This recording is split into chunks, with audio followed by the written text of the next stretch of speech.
مطلب کیا کہ بھئی ہماری پوزیشن بہت خراب ہوتی جا رہی ہے, اور پھر دونوں مودی کے پاس پہنچ بھی گئے تھے. تو فوج کے پاس تو تمام انفارمیشن موجود ہے اور وہ گراؤنڈز پر ریالٹیز کو دیکھ بھی رہے ہیں, لیکن مودی کے اندر ایک جنون اور ایک سراسیمگی ہے.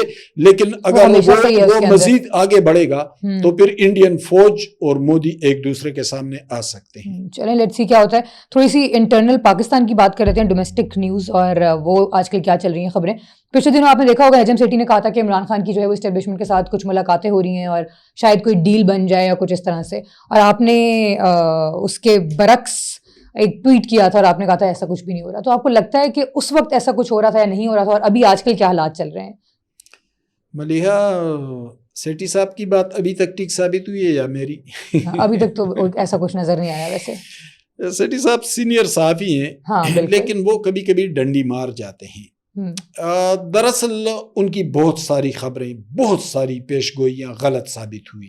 یعنی انہوں نے جو پیش گوئیاں کی اس میں اکثریت غلط ثابت ہوئی. اب وہ ذرا غالباً ٹی آر پی اور ریٹنگ اور ان چیزوں کے چکر میں ہیں, تو وہ کچھ ایسی پیش گوئی کر جاتے ہیں کہ لوگ اس کے اوپر بات کرنا شروع کر دیں. دیکھیں, سیٹھی صاحب نے جس دن یہ بات کی اسی دن میں نے ٹویٹ کیا تھا کہ میں کنفرم کرتا ہوں کوئی ملاقات نہیں ہوئی. اور ملاقات کیوں ہو, چلے ہم حقائق پر بات کر لیتے ہیں. دیکھیں, جب 9 مئی ہوا تھا اس وقت عمران خان کی مقبولیت انتہائی عروج پر تھی. لوگ بھی ان کے ساتھ تھے, بہت جارحانہ کھیل رہے تھے, اداروں کے اندر بہت سارے لوگ ان کے ساتھ تھے. یعنی بات وہاں تک آ گئی کہ پنڈی کا کمشنر بھی آ کر چیف جسٹس کے خلاف میڈیا سے بات کرنے لگا تھا. بہت سارے نیٹ ورکس تھے اس وقت, اتنی طاقت تھی. لیکن عمران خان کا احتساب شروع ہوا, عمران خان کی گرفتاری ہوئی, مقدمات بنے, ان کی لیڈرشپ کو گرفتار کر لیا گیا. ابھی تک بہت سارے لوگ ہیں.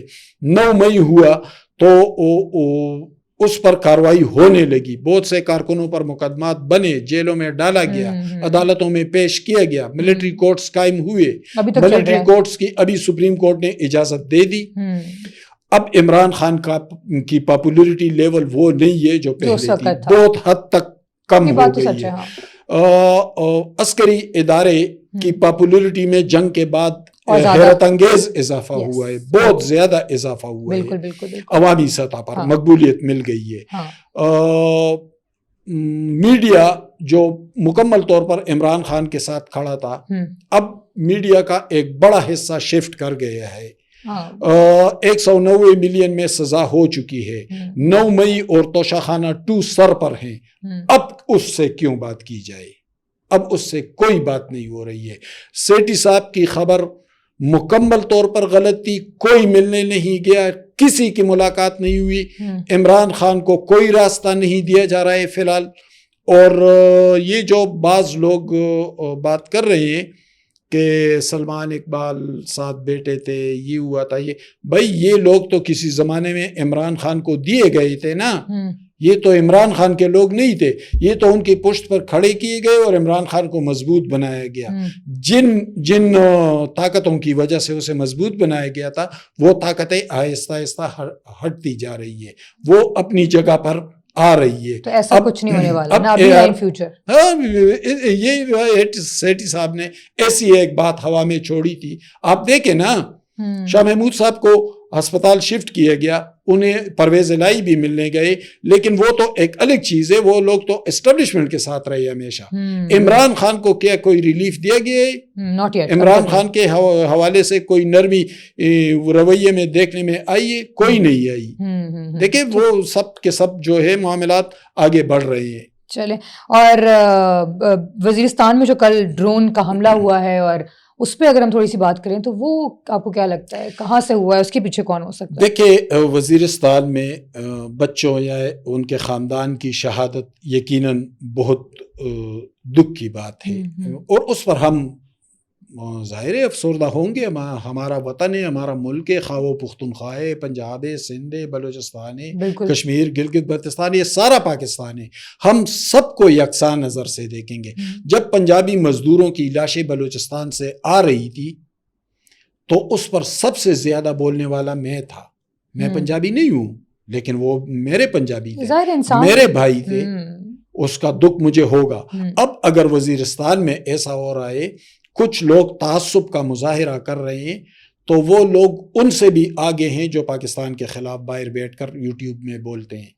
بھائی پاکستان میں کوئی تفریق نہیں ہے, وہ کوئی کسی بھی قومیت سے, وہ پاکستانی ہے, اس پر ہمیں دکھ کا اظہار کرنا ہوگا اور پاکستانی ماننا ہوگا. جو اپنے آپ کو پاکستانی کہتا ہے وہ زبان کی بنیاد پر یہ تفریق نہیں کرے گا. دوسری بات یہ کہ ڈرون حملہ کہاں سے ہوا؟ ڈرون حملہ وہاں سے ہوا جو لوگ پاکستان کے مخالف ہیں اور جو پاکستان کے ترقی, معیشت اور سی پیک تک کے مخالف ہیں.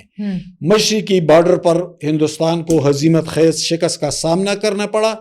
اب وہ اپنے جو پراکسیز ہیں جو افغانستان کے اندر موجود تھے, اور اس بات کو تو میں نہیں کہہ رہا, اس بات کو تو اقوام متحدہ رپورٹ میں مانا گیا کہ وہاں پر دہشت گرد کیمپس ہیں. اب ان دہشت گرد کیمپوں کے پیچھے ظاہر ہے انڈیا کے ہاتھ کئی مرتبہ اس کے ایویڈنس سامنے آئے. ماشکیل سے ان کا ایجنٹ گرفتار ہوا تھا, اور بھی ان کے گرفتار ہوئے تھے, اس میں تو کوئی شبہ نہیں. یہ تو ہم نہیں کہہ رہے ہیں, یہ تو اقوام متحدہ کہہ رہا ہے, چین کہہ رہا ہے, امریکہ کہہ رہا ہے. اب وہ اپنے پراکسیز کو ایکٹیو کر رہے ہیں, کیونکہ چین میں پاکستانی وزیر خارجہ بھی موجود ہے, افغانستان کے ڈپٹی وزیر خارجہ بھی موجود ہے, چینی وزیر خارجہ بھی موجود ہے, اور وہاں پر سی پیک کے احیاء اور دوبارہ شروع کرنے کے حوالے سے بات ہو رہی ہے.